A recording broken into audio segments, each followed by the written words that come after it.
पुन्हा एकदा कार्यरत होत आहेत. काय भावना आहेत? 103 दिवस तुम्ही आंतररोड जेलमध्ये होता. जेलमध्ये होतो आज 3 महिन्यांनी हाताला घड्याळ बांधलेला है. 3 महीने के बाद हाथ में मैं घड़ी पहन ली. जेल में घड़ी पहना बैन होता है. घड़ी भी मेरा लूज हो गया. देखो थोड़ा हाथ हो रहा है. घड़ी लूज हो गया मेरा, सब कम हो गया. जेल में रहना कोई अच्छी बात नहीं होती. विश्व का कोई भी जेल अगर किसी को लगता होगा कि लोग मजे में रहते नहीं, जेल में रहना बहुत कठिनाई के साथ रहना पड़ता है. इसलिए जेल की संकल्पना बनाई गई. लेकिन अब आया हूँ, लोगों ने जोर से स्वागत किया, प्यार दिया. मुझे तो लगा था कि 3 महीने के बाद लोग मुझे भूल जाएंगे, लेकिन मैं कल से देख रहा हूँ, आज सुबह से देख रहा हूँ. आज सुबह अभी मैं माननीय उद्धव ठाकरे साहब से मिलने जाऊंगा. कल वो लगातार मेरे से बात कर रहे थे. आज सुबह शरद पवार साहब का भी फ़ोन था. वो भी बीमार है, लेकिन पवार साहब को भी मेरे बारे में बहुत फिक्र थी है. तो मैं पवार साहब से जाकर मिलूंगा. बहुत लोगों के फ़ोन आ रहे हैं. अभी डॉक्टर सुब्रमण्यम स्वामी जी का फ़ोन चल रहा था. कल जिस प्रकार का कोर्ट ने ऑर्डर दिया है, उस बारे में पूरे देश में एक अच्छा माहौल बना है. मैं टिप्पणी नहीं करूंगा, ना ईडी पर करूंगा, ना जिस लोगों ने ये साजिश रची थी. अगर उनको आनंद मिला होगा तो मैं उनके आनंद में सहभागी हूँ. लेकिन मेरे मन में किसी के खिलाफ कोई शिकायत नहीं है, और न मैं करूँगा. जो मुझे भुगतना था, मेरे पार्टी को भुगतना था, हमने भुगत लिया. मेरे परिवार ने बहुत कुछ खोया है. तो होता है ऐसा जिंदगी में, राजनीति में हम लोग. लेकिन इस प्रकार की राजनीति देश के इतिहास में कभी न देखी है. हमारा देश 150 साल गुलामी में था. उस काल में भी इस प्रकार की पॉलिटिकल वेंडेटा की राजनीति हमने देखी नहीं. दुश्मनों के साथ भी अच्छा व्यवहार किया जाता है पॉलिटिकल. लेकिन फिर भी मैं एक्सेप्ट करता हूँ. मैं पूरे सिस्टम को दोष नहीं दूंगा, ना मैं किसी केंद्रीय जांच एजेंसी को दोष दूंगा. अच्छा काम करने का मौका उनको भी मिलता है, करना चाहिए, सबको करना चाहिए. महाराष्ट्र में एक सरकार नहीं बनी है. मैं 3 महीने से बाहर हूँ. कुछ निर्णय सरकार ने अच्छे भी लिए हैं महाराष्ट्र के. मैं उनका स्वागत भी करूँगा. विरोध के लिए विरोध नहीं करेंगे हम लोग, कभी ना किया है. जो चीज़ें जनता के लिए और राज्य के लिए और देश के लिए अच्छी होती है, उनका हमेशा स्वागत करना चाहिए. महाराष्ट्र में देवेंद्र फडणवीस जी ने कुछ निर्णय अच्छे लिए हैं. जब मुझे अखबार पढ़ने का मौका मिलता था तो मैं पढ़ लेता था. मैं ये भी देखता था कि अच्छा निर्णय है. खास करके हाउसिंग जो है, गरीबों के लिए घर देने का फैसला, म्हाड़ा को अधिकार देने का फैसला, जो हमारे सरकार ने वो अधिकार छीन लिए थे, वो मुझे अच्छा नहीं लगता था. लेकिन म्हाड़ा बोर्ड को वापस अधिकार देने का फैसला फडणवीस साहब ने लिया है, वो मुझे अच्छा लगा. ऐसे बहुत से निर्णय हैं. सरकार होती है, अच्छे निर्णयों का स्वागत होना चाहिए. जेल में किस तरह से समय बिताते थे, क्योंकि आपने कहा था कि बीच में आपकी तबीयत खराब हो गई. अभी भी है खराब. तो जेल में कैसे समय बिताते थे सर आप? तबीयत मेरी जेल में भी खराब थी, अभी भी खराब है. मैंने कहा कि जेल में रहना ये कोई आनंद की बात नहीं होती. जो दीवारें होती है जेल की, उससे बात करनी पड़ती है. बड़ी बड़ी दीवारें होती है जेल में, जो बाहर से कोई संबंध नहीं रहता, तो उनसे बात करनी पड़ती है. हमको एकांत में बात करनी पड़ती है.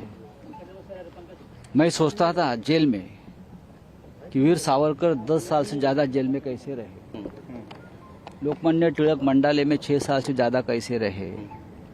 इमरजेंसी में अटल बिहारी वाजपेयी से लेकर बड़े बड़े नेता जेल में 2-2 साल कैसे रहे, इस बारे में जब मैं सोचता था तो मैं ये देखता था कि ठीक है, जो राजनीति में है उनको कभी न कभी जेल में जाना पड़ता है, तो मैं चला गया। कोई गैर व्यवहार हुआ सर आपके साथ जेल में? कल आपने कहा शरद पवार यांचं नाव आहे, त्याच्यामुळे भीती निर्माण व्हावी म्हणून तुम्हाला अटक करण्यात आली। कल आपने कहा कि दिल्ली से आदेश आया था आपको जेल भेजने का, और जेल भेजकर उन्होंने बहुत बड़ी गलती की है। नहीं, देखिए, अगर किसी को भी गलत इल्जाम में जेल भेजा जाता है तो वो गलती है किसी के लिए। मैं नहीं मानता हूं, मैं मेरे बारे में बोल रहा हूं।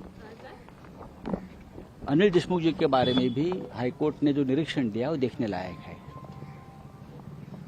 लेकिन ठीक है, कल के ऑर्डर से इस देश की न्याय व्यवस्था के ऊपर का विश्वास लोगों का जो है, न्याय मंदिर जिसे हम कहते हैं, सब बढ़ गया है। सर, आज आप उद्धव ठाकरे और शरद पवार जी से मिलने वाले हैं?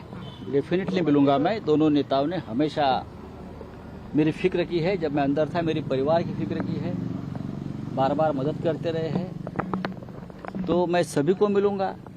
मैं 2-4 दिन में राज्य के उप मुख्यमंत्री देवेंद्र फडणवीस जी को भी मिल रहा हूं।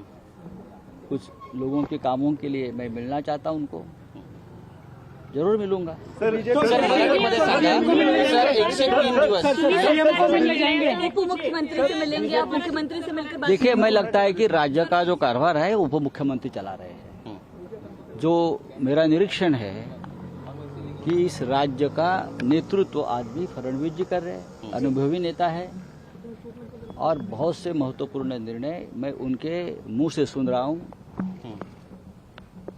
और जो मेरा काम है सरकारी वो उनके डिपार्टमेंट में है। सर, पण ज्यांनी निष्ठा सोडली त्यांचं काय होणार मग? आपकी लड़ाई बीजेपी से, और आप कह रहे हैं कि बीजेपी के उप मुख्यमंत्री से मिलेंगे, तो ये विरोधाभास है। मुख्यमंत्री किसी पार्टी का नहीं होता, वो राज्य का होता है।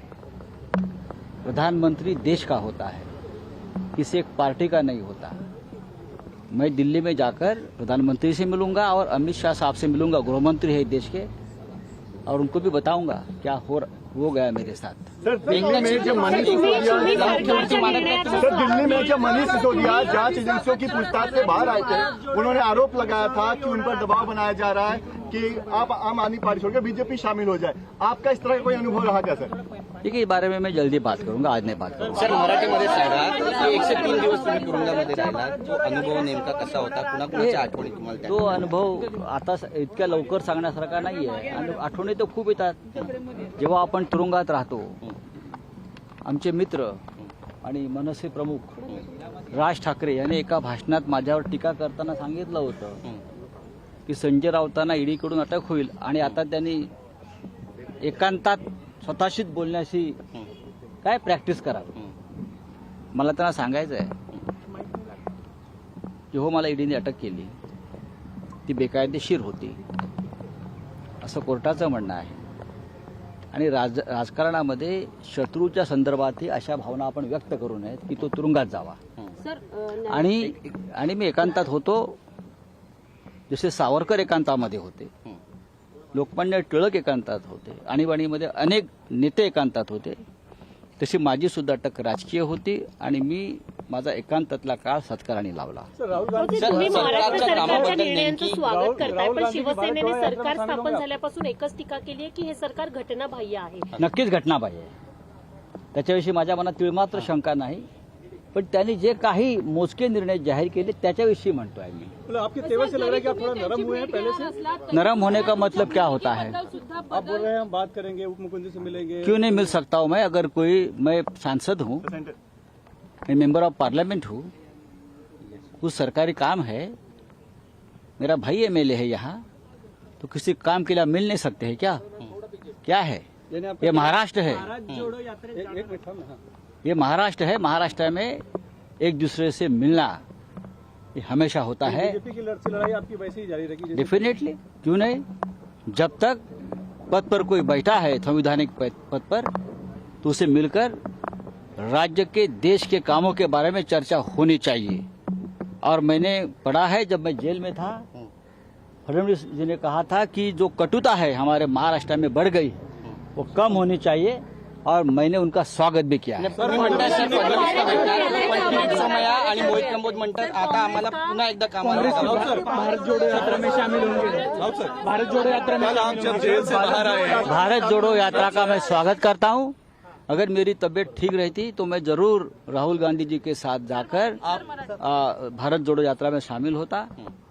मैं आज उद्धव जी से इस बारे में बात करूंगा। धन्यवाद।